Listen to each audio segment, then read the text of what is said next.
in this mind, even if jealousy comes, jealousy doesn't have to be rejected, nor does it have to be accepted.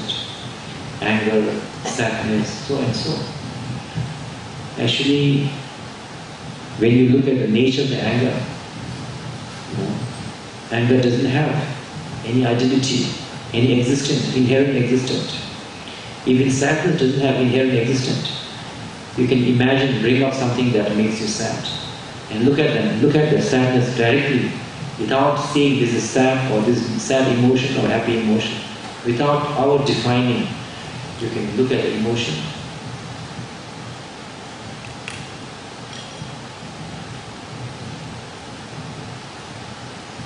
Similarly, something that makes us happy, we can look into the nature of the happiness. Happiness also doesn't have its own inherent existence. Usually we so quickly react to anger, react to happiness and sadness and create a lot of chain of thought without even understanding truly what is happiness, what is the nature of the happiness, what is the nature of the sadness.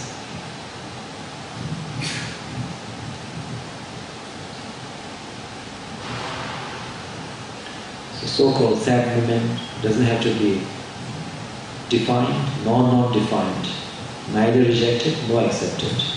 So one more minute we will remain. Do not follow the past or future thoughts. Present moment, whatever thought arises, neither reject nor accept.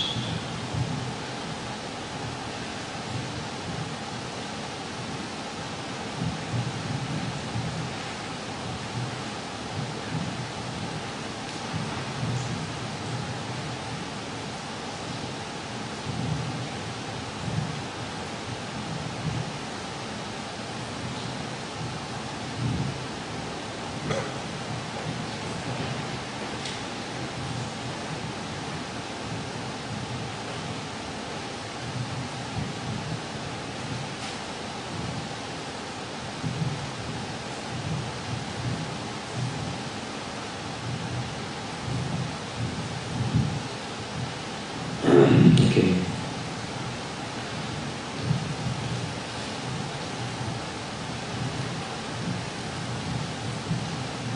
So, I think these are the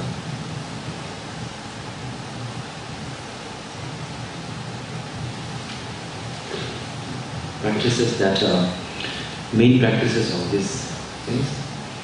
Others, I think, number, the circle of protection is like that. And then, after that is one of the other things, I think it says here, is the Tara practice. So, I think here, there are so many things bunched together that actually this is not a one-time practice. It's not like like in one day you have to do all the 10 steps. If you do that, I think you have to spend at least 12 hours doing all this practice. But rather, I think it's a kind of step by step, because what myself and Holiness and the many masters have taught for almost past 4 years, they have combined the essence into the 10 steps according to their experiences, Drukpa Singapore's experiences. So that is why I think they have kind of put everything together. So I don't think it is necessary that we have to, I think somewhat self-explanatory. And in terms of practice-wise, I think what we have gone through today is good enough. And I would like to recommend that since we have done certain practices, and for now we open ourselves to the Q&A session. And in Q&A you can feel free to, if you have gone through this book, you can feel free to ask questions from any of these 10 topics, from beginning to end, whichever question you have. Or today when you did the meditation, if you have any kind of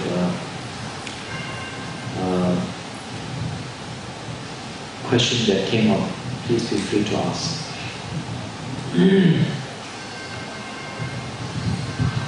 Our volunteer is actually moving around with paper and pens. If any of you have any questions you'd like to raise, you can actually get a paper and pen from our volunteers. Okay, you can put in your name and your contact, and then beneath it you can put in your question. questions, and then pass it back to our volunteers. Then we will actually pass the question to His Eminence.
There is something here about, one thing I wanted to talk a little bit about, turning the pain into something that changes.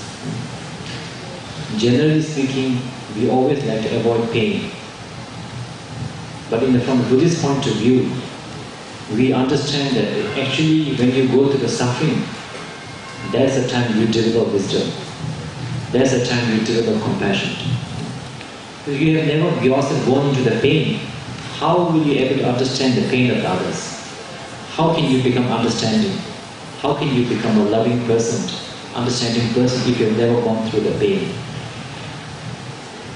And I think in the modern society we use, maybe I am wrong, please correct me if I am wrong, maybe it's my own perception, but I think in modern society we use a lot of methods to avoid pain. For example, we don't want a lot of friends because there are a lot of obligations. So we rather prefer Facebook friends. 3,000 friends, very easy. No need to take care of them, nothing. If you want to, date somebody, we prefer Facebook messages, textbook messages. No rejection, no problem, just a message. So in a way, we are avoiding something that gives us pain. And I think in some countries, they have the tradition that, especially in the very developed countries, they have usually, maybe this is very much, maybe because I am very much brought up in a very traditional Asian society. Children usually move out of the house at age 18 years old, I think. And if children stay in the home, they are called mama's boy. So then it's a little bit kind of looked down upon in the society, especially so because even after 18 years, he's still looked after by his mother. He cannot stand up on his own. That kind of concept is there. And it's true that sometimes, parent can be very Little bit, even though you have become 30, 40 years old, in the parents' eye, you are still the child, They are always still scolding us, still telling us what to do, what not to do. Of course, that is true. But in another way, we have to understand that if we cannot learn to deal with our parents by being kind to them, loving to them, respectful to them, yet having our own space, having our own boundaries and wish respected in turn, if we cannot adjust and we just run away at the age of 18, that actually means that we are very much undertrained to handle relationships.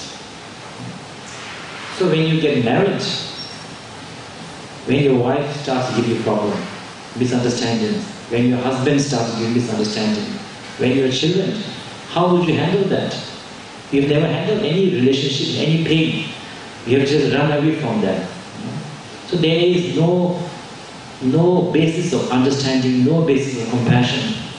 So in a way, every relationship in any form that causes certain pain, is actually transformative. It is actually a great teaching, a great transformation.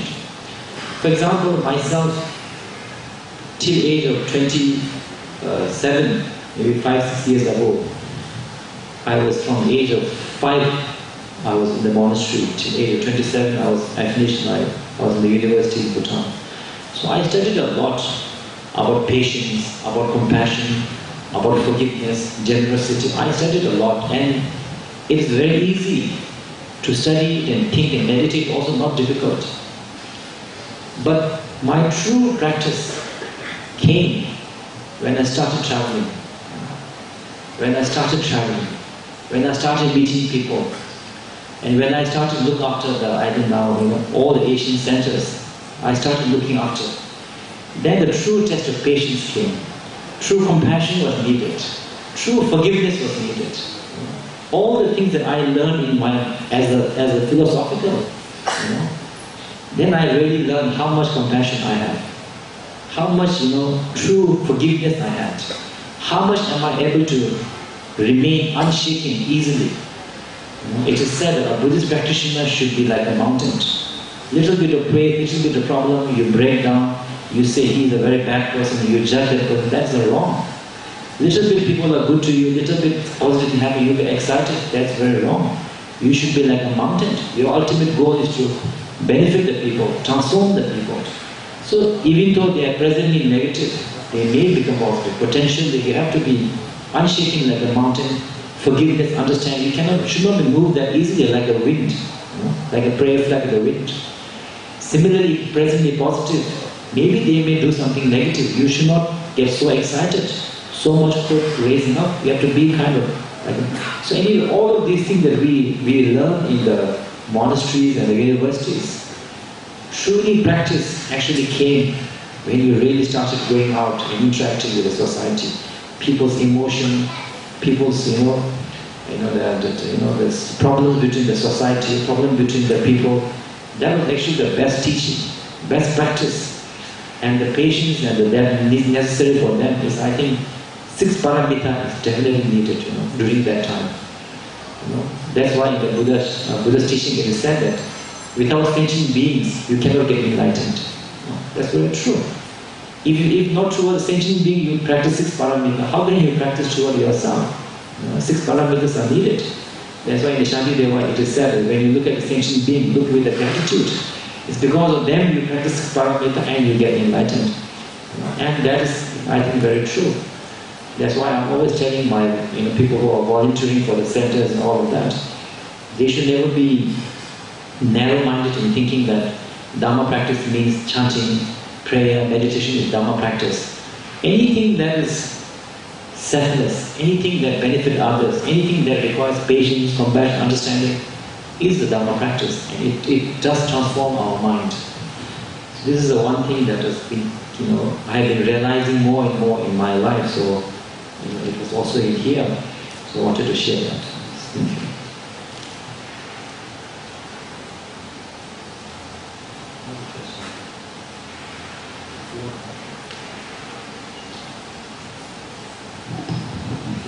I will read out the questions and then His Eminence will actually reply them. Okay. The first question is from someone who is new in meditation. He asked about, His Eminence, you mentioned not to accept or reject any thoughts that arises. Could you give an example or explain in greater detail what it means by accepting or rejecting a thought? Or what is fabricating a thought? Well,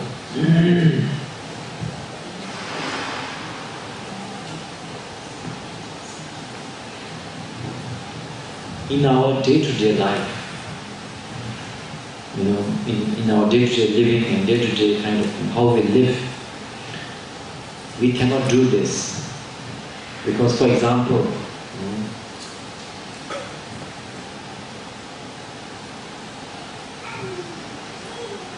this is what this meditation is trying to teach us, is that everything that we,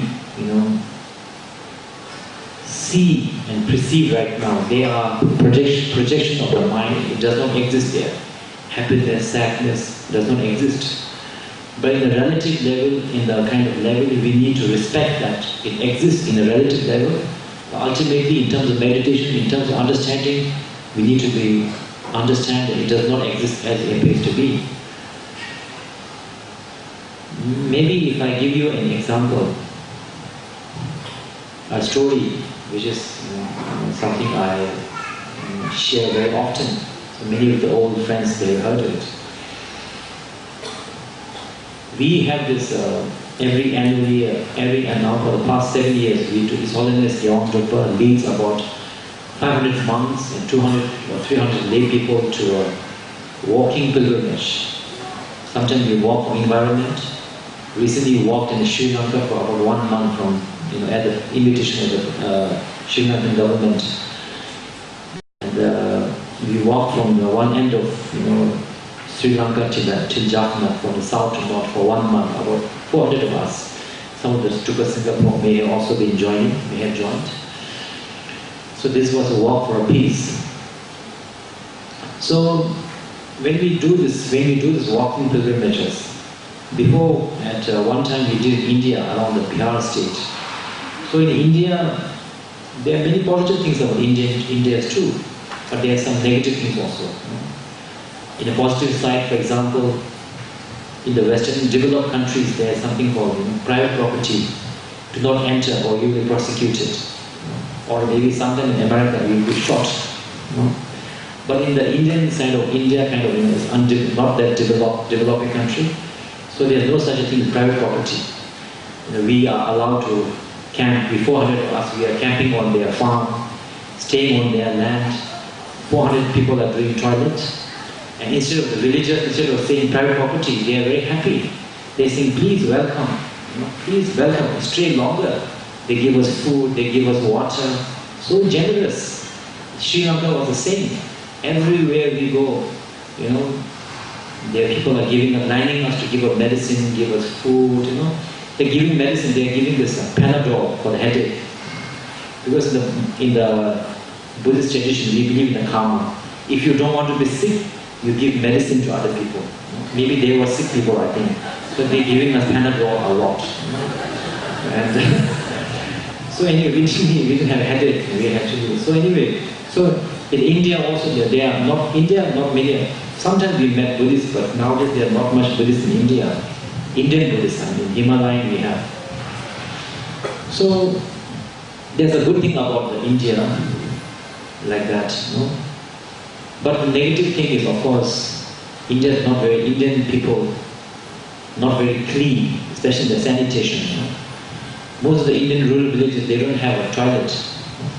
So they will go to the highway and they do their morning business there. And I don't know, the government made a very nice highway and they have to go to the nice highway and do the morning business.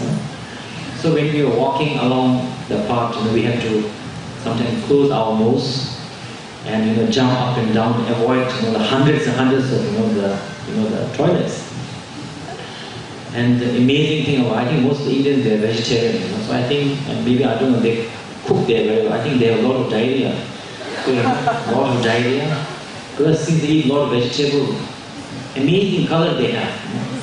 Green, orange, yellow, and there was so many varieties of color. So we were, very beautiful color, but still smells very bad. So we were jumping up and down, making a lot of noise. We were breaking the line. Partly after we were supposed to go on the line. So that evening, our teacher, Organised, gave us a big scolding. Organised told us that you guys are supposed to be understanding everything in the perception of your mind. Understand that shunyata, emptiness, and the mahamudra, and so on and so. How can you be, how can you behave like that? Such an extreme way. Don't you know that it is your perception that says that toilet is a dirty and something that is rejected? But from the dog's perception and the dog's projection, it's something very delicious, something they really like. So, who is right? Your projection of dirtiness, dog's projection of something clean and wonderful, delicious. What is right? Neither you are right. What I am also projecting is clean and dirty. Dog is projecting as a clean. True nature of the thing is it is beyond. It is neither clean nor dirty. It's in the middle part. It's beyond clean and dirty. Its nature is beyond anything. By fabrication, by our fabrication, it becomes dirty. By dog's fabrication, it becomes delicious. But its true nature is beyond clean and dirty, which we call the middle part, which we call the shunyata, beyond any extreme, beyond extreme of both sides. So when we do the meditation, we try to understand the true nature of everything. It's neither happy, nor sad, nor successful, nor unsuccessful, unsuccessful or successful. These are defined and projected by us individuals. That's why I said, when you are doing such events, sometimes when I think about myself, I laugh in my own mind. What event being held here? Some people are so anxious for it to be successful, very happy. Maybe some competitor or some people, they don't like this organization. If it fails, they'll be very happy, And in a way, we are both like a joker. Because of our own mind, some people happy, some people sad about one event, depending on the projection and perception. So it does, you feel kind of relaxed about it. Success is also like that, as I was telling you, compared to people in Africa, all the people in Singapore, they are millionaires, Again, that is a projection. In the olden days, rich people have hundreds of cows and horses. Nowadays, the rich people don't have even a single cow. So anyway, that what is rich and beautiful, these are very much projection. So this meditation is trying to help us to understand the true nature of the thing beyond our projection. But that has to be understood as on an understanding level. But in our day-to-day life, we have to respect the relative truth. Although that does not mean that we have to accept the toilet and put it in our bag. He just meant that we have to relax ourselves a little bit in the mind level. In reality, so similarly, relatively speaking, we need all this relative truth. Otherwise, for example, if there's a no sign that says toilet, no left and right, where will we go? Actually, left is there because of right, and right is a relative. But if there's no left and right, we'll all be losing our direction in Singapore. So relatively speaking, we have to respect these and accept it. But on the ultimate level, from understanding point of view, meditation and realization point of view, we have to relax. So that is why when you look at the flower also, we neither accept that it is a flower, it is not a flower, neither it is a dirty, it is not dirty, it is a beauty, neither accepting nor rejecting, remaining in the nature. Means, whatever thought arises, sadness, jealousy, happiness, sadnesses, neither reacting nor reacting, but being fully aware is the point of, is how you do this meditation.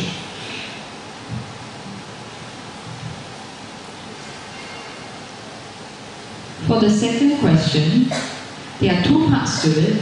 The first one is, how do you deal with negative thoughts if they keep coming up?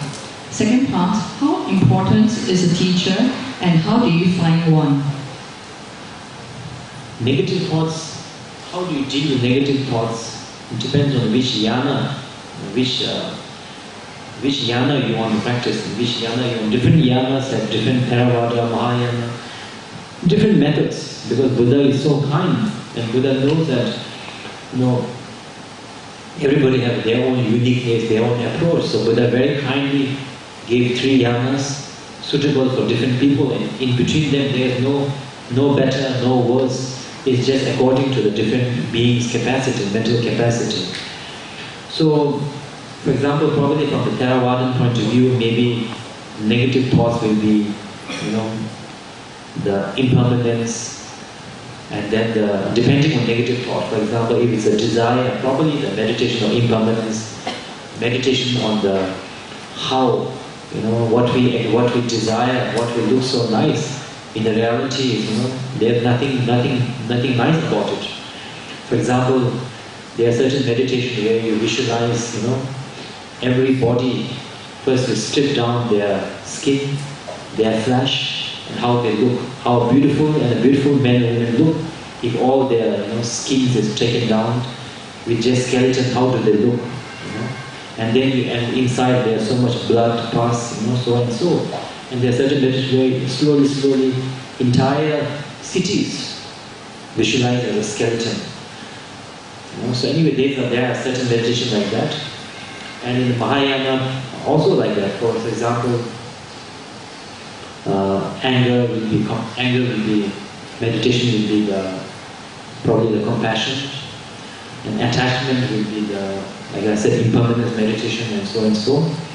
And if you feel that everything is so solid, then meditation interdependence, to break down the concept of something, pain, happiness being so solid, meditation, so like that. Or even prayers, chanting, praying to, for example, if you do a lot of prayer to the Avalokiteswara, the Kuan Yin Buddha, disturbing thoughts and strong emotion gets reduced. Because Avalokiteswara represents selfless, unconditional compassion. So more we pray to Avalokiteswara, it helps to develop selflessness and compassion within us. When we are compassionate and selfless, negative thoughts, negative situation automatically does not arise. Right now, every problem we have begins with the I. Even I have problem, there has to be I. I am upset. I don't like you. My views are not respected. You don't listen to me. Before all of this complaint, I have to be there. My family, my property, my mood, my desire. So as we become less and less about the ego is little bit kind of reduced, I understand your point of view. I respect you. I care about you. Then the you starts to come. So that also helps. But Vajrayana way, Vajrayana, of course, practice all the others mentioned above also. Vajrayana has to practice Theravadan practice of renunciation and refuge is there. Mahayana and Vajrayana is actually not much difference, except in the method, the philosophy is same. But also another addition in Vajrayana is the meditation that we did. Instead of rejecting negative thoughts, instead of rejecting anger, rejecting jealousy, rejecting the negative thoughts, either we transform them, practice of transforming them, or practicing of recognizing them. The practicing of transforming them is the visualization that Vajrayana does. For example, anger can be desire is when the desire arises, the desire is visualized as the Buddha Amitabha. And in the Vajrayana, for example, when do Vajrayana visualization, everybody is visualized as a Buddha and Bodhisattva. And when you do that, what is the effect? Effect is that, if your visualization gets so perfect, that there comes a time when you're able to see everybody as a Bodhisattva, everybody as a perfect. When you see that there is no cause for you to get upset. Right now, we are getting upset because of our samsaric visualization. Some people say that Vajrayana is very difficult because of visualization. So that we actually think that Vajrayana have to do visualization and we don't do visualization. But in truth, we are all visualizing all the time. Only thing is we are doing the samsaric visualization. For example, what is wife or husband is a visualization. Before you visualize somebody as your wife or husband or girlfriend or boyfriend, you don't care what happened to them. The moment you visualize my boyfriend, that person looks at somebody else, big trouble.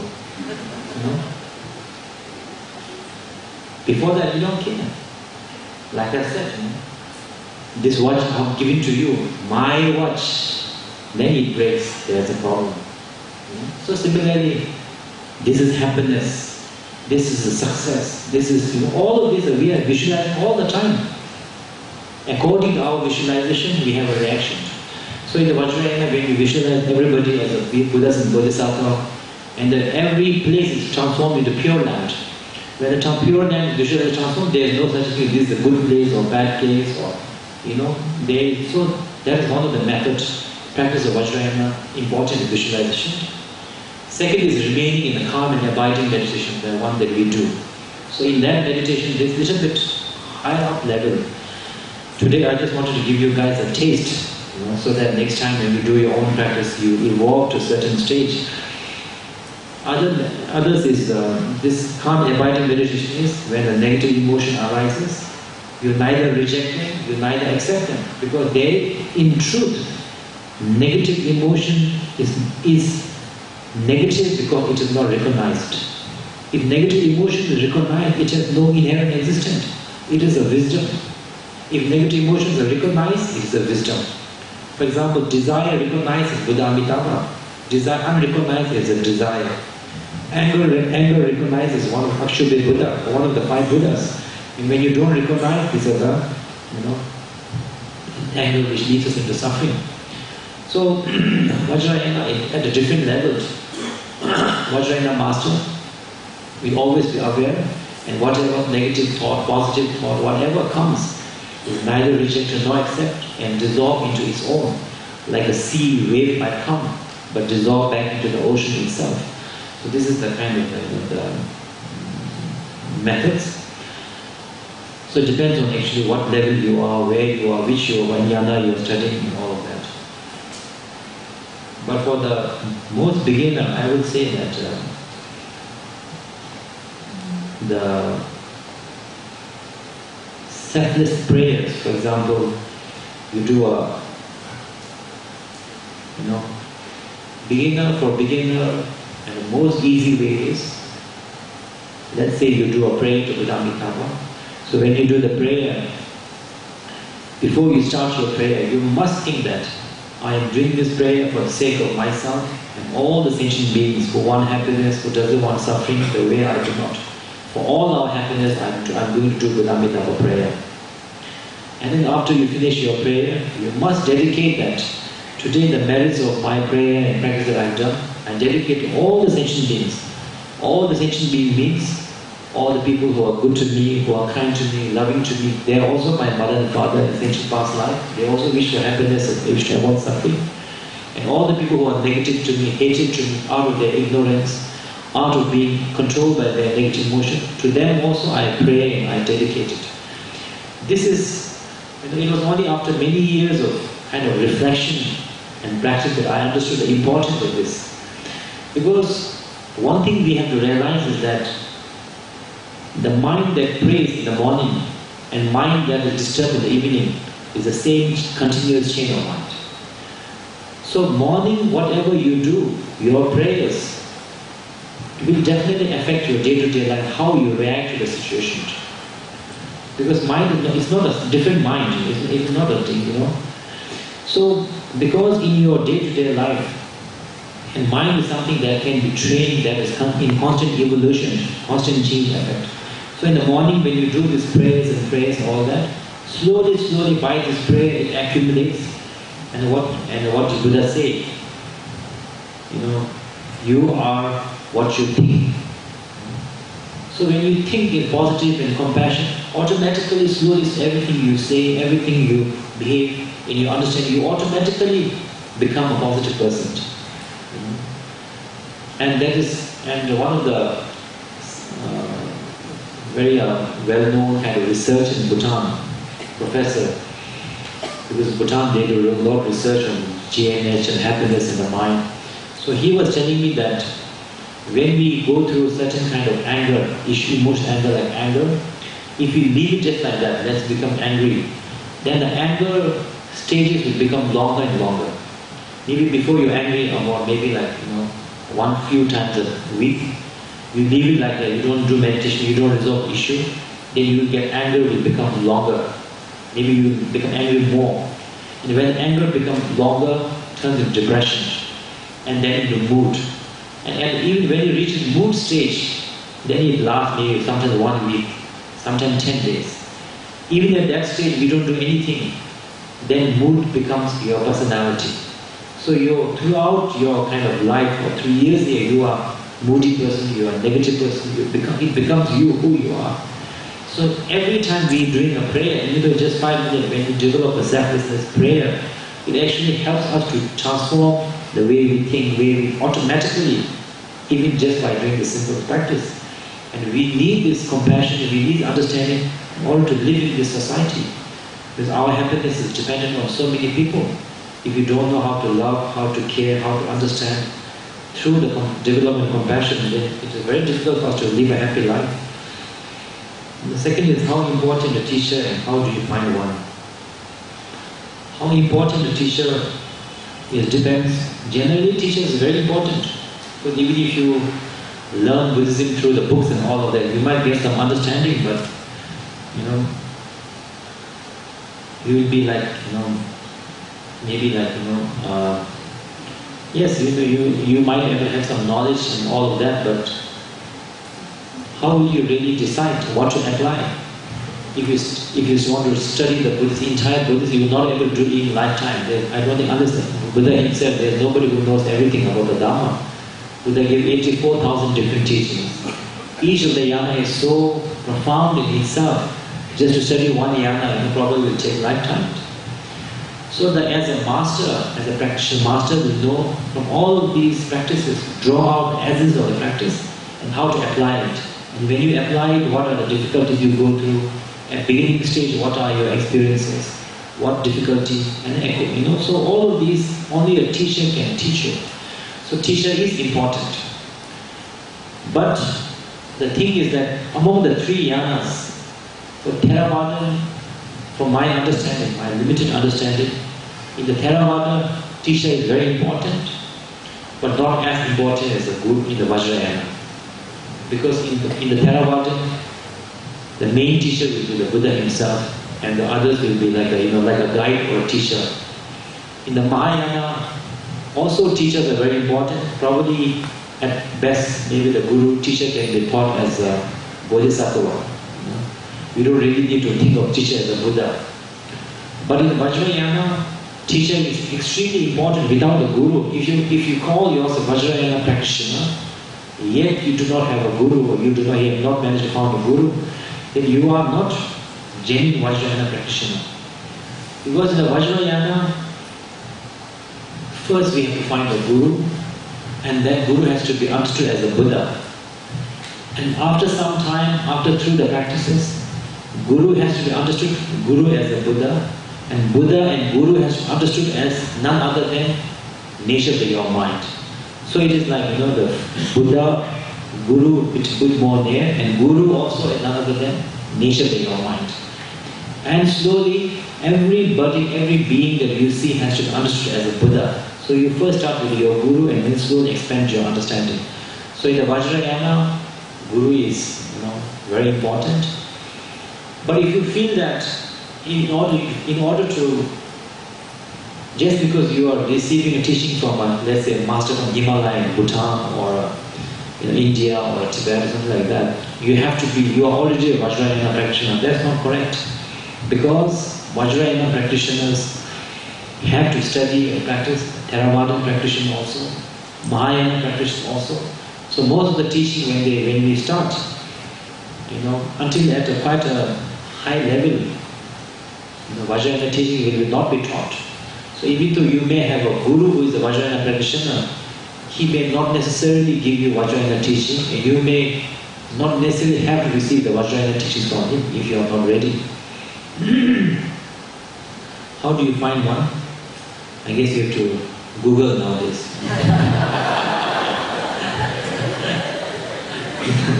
In the olden days, especially in the Vajrayana, they used to go to the pilgrimages, offer lands and Ganachakras and pray that, may I find a guru.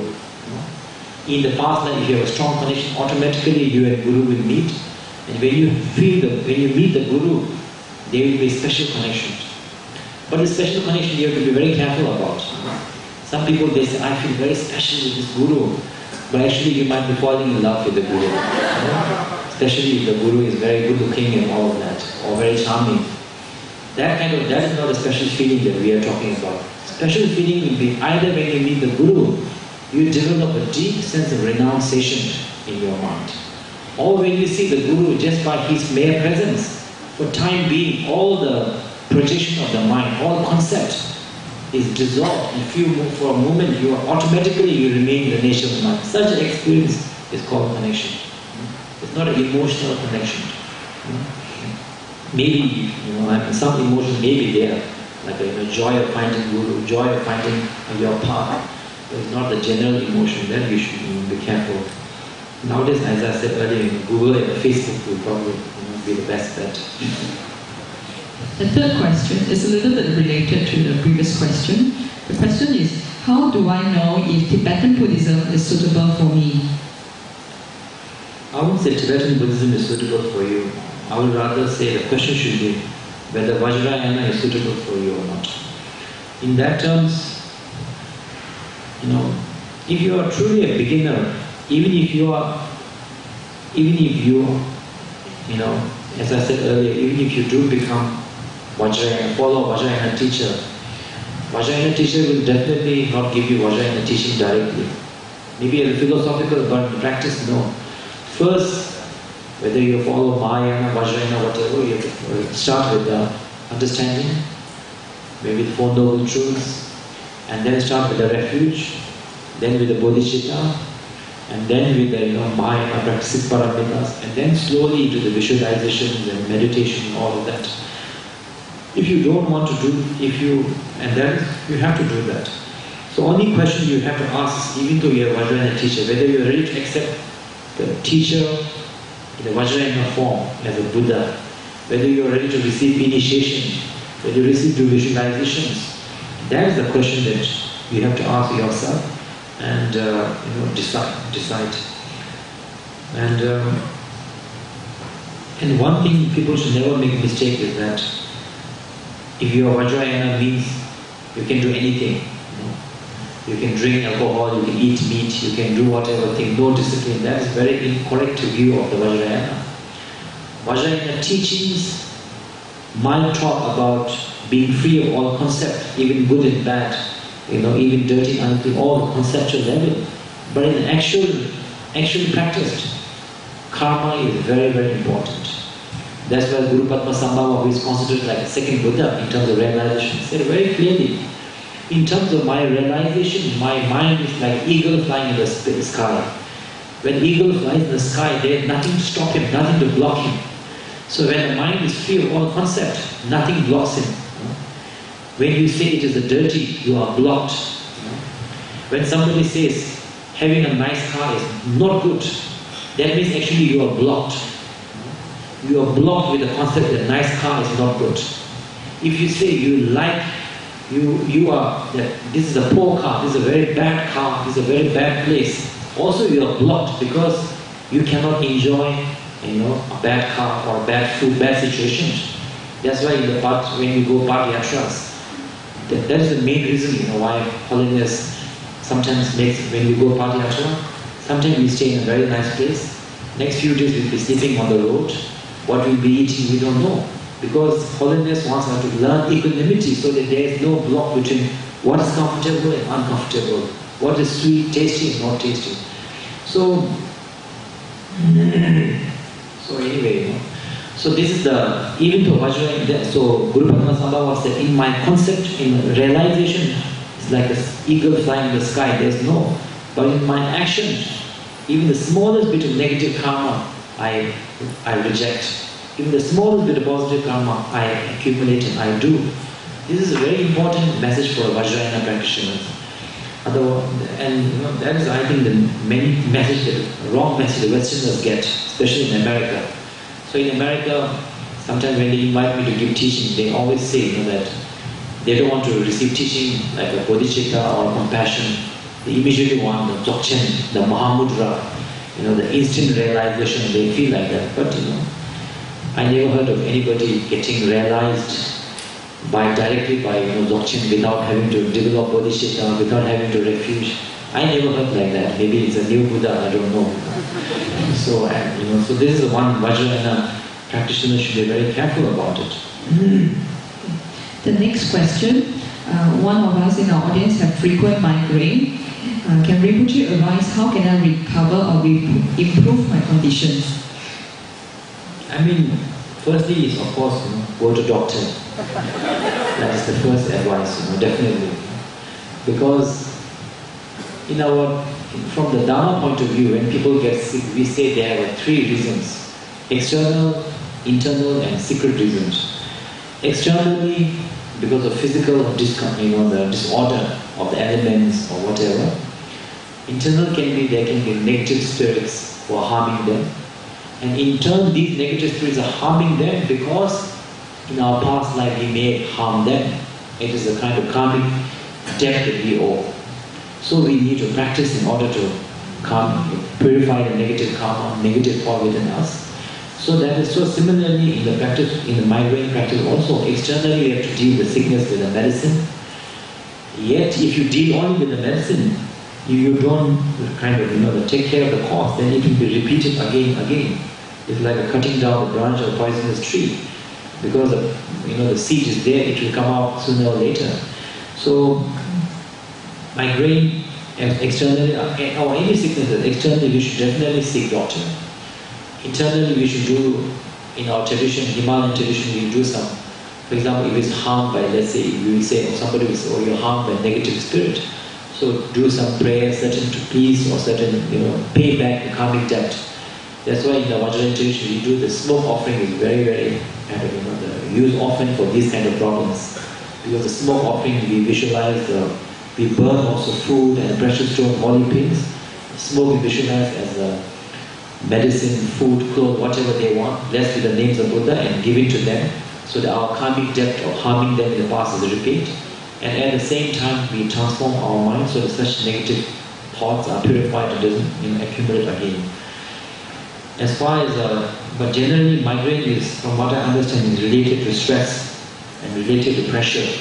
So when you do the meditation of understanding building the circle within you by understanding no distinction between, no distinction between what is considered positive and negative. Also when you do the breathing meditation, it should help.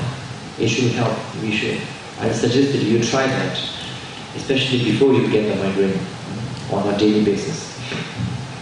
Yeah.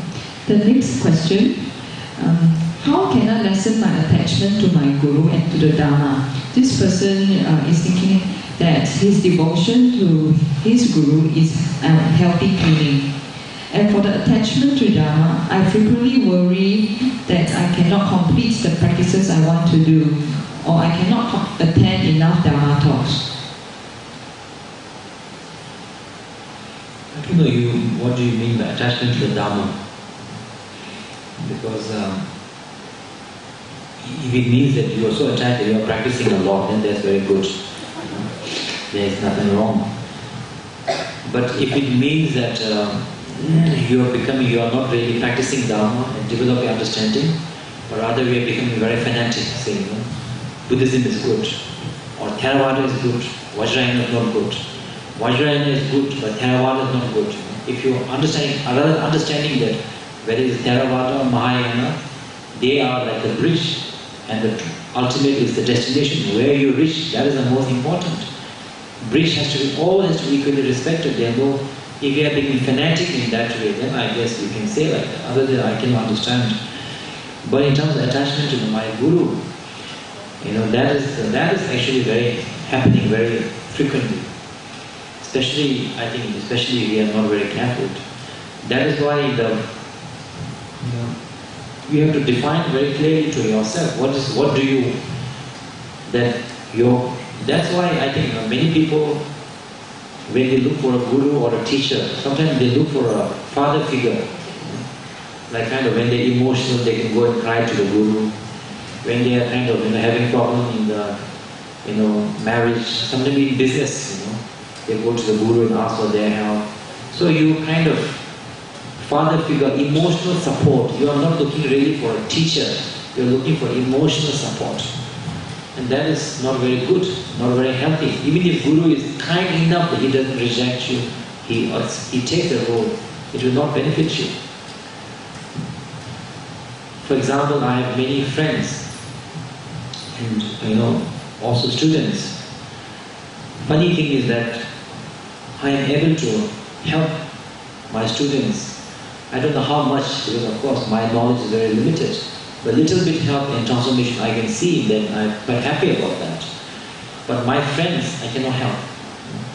Because for them, I'm a friend. And as a friend, I cannot share much of Dharma knowledge. And they are not interested in that also. So we meet, we talk, we are nice to each other, we are friendly. But in terms of transformation, I see none. Even though we have known each other for 10 years. So the relationship is very much a normal relationship. It's not a Dharma relationship. Dharma relationship is not an emotional support. But how can I receive teaching from so-and-so master, whom I respect as a teacher, and use the Dharma knowledge to develop the truth within myself, to take care of my emotional problems. Not rely on the Guru to solve your emotional problem, but receive the truth from him to develop the strength and wisdom within me, so that I can solve my problems myself. Ultimately, Guru will always, people might think the Guru always wants the disciple to stick them around all the time. Actually, we don't. Definitely not. If you are a parent, you will always want your children to grow up. You will not want them to always be a baby, doing toilet all the time, doing everywhere. No. Similarly, students should also, in the beginning, maybe a little bit of attention all they need, but slowly, so students should develop the practice, confidence within themselves, that they can stand up on their own as a spiritual practitioner, and then go their own way. And that is a very proud day for a guru. Guru doesn't have that kind of attachment to the disciples, and should not also. So that is why I think we have to understand the guru-student relationship nicely. And that is precisely the reason in Vajrayana, one of the main methods, if you are a Vajrayana practitioner, you will know that in the Vajrayana, we always visualize Guru not as a human being, but as a divine, as a Buddha. For example, Buddha Amitabha or Buddha or whatever. Because every practice is to reduce attachment and reduce concept. So if you see your Guru in the Vajrayana I'm talking about, this is not Mahayana or Theravada. If you see your Guru as a human being, automatically concept and attachment goes. My Guru is very handsome. My Guru is ugly. My Guru is charming, not charming. My Guru is from Himalaya. My Guru's name is so-and-so. My Guru is so-and-so. Actually in the Vajrayana, it's actually mistake which I often make also to mention even the name of the Guru. Because as soon as you mention the name Guru, you are giving a very conceptual form to the Guru. So instead of minimizing the concept of the Asian, American, so on, so this concept, we are reinforcing it. My Guru is Tibetan, my Guru is good, Guru is a learned. So when you see the Guru as external, as conceptual, how can you ever understand the Guru as a Shunyata, Guru as a Buddha, Guru as the nature of your mind, and dissolve it into yourself, to understand truly that your nature of the mind is the Guru from the beginning of time. Outside Guru is to help you to realize in the Guru yourself. You will never reach that stage. How can you? Because for you, Guru is something external, something that is separate from something that is physical, something that is Tibetan, Bhutanese, or Asian, or American, whatever. So from the Vajrayana path of realizing the Guru within yourself, inner Guru will never be realized if you have. That is why the Vajrayana, or the main reason why Guru has to be seen as a Buddha. Why? Because again, there's one sentence in the sutra, it is said that Buddha is Dhammakaya. This is the sutra word. Buddha is Dhammakaya, means Buddha is the wisdom. His realization is Buddha. Form is just physical form. Buddha is Dhammakaya.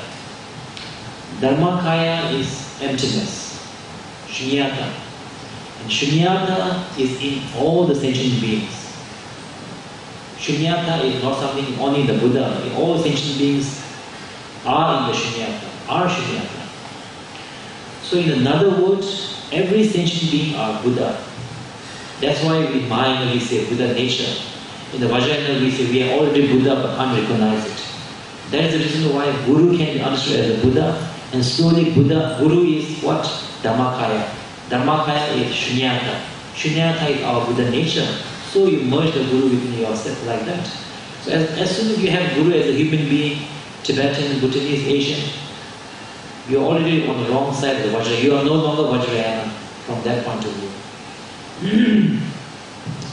Thank you all for the enthusiastic questions. However, in the interest of time, because we still have the evening session, we will treat the next question as our last questions. However, all the questions that have come in, we will compile them and seek His Eminence advice, and later on at our next month, June's Saturday sharing, we will actually discuss them. You are invited to come to the next Saturday sharing in June. Meanwhile, we will go to this last question. If there is ultimately no essence in life, how could we define or find any purpose of our life?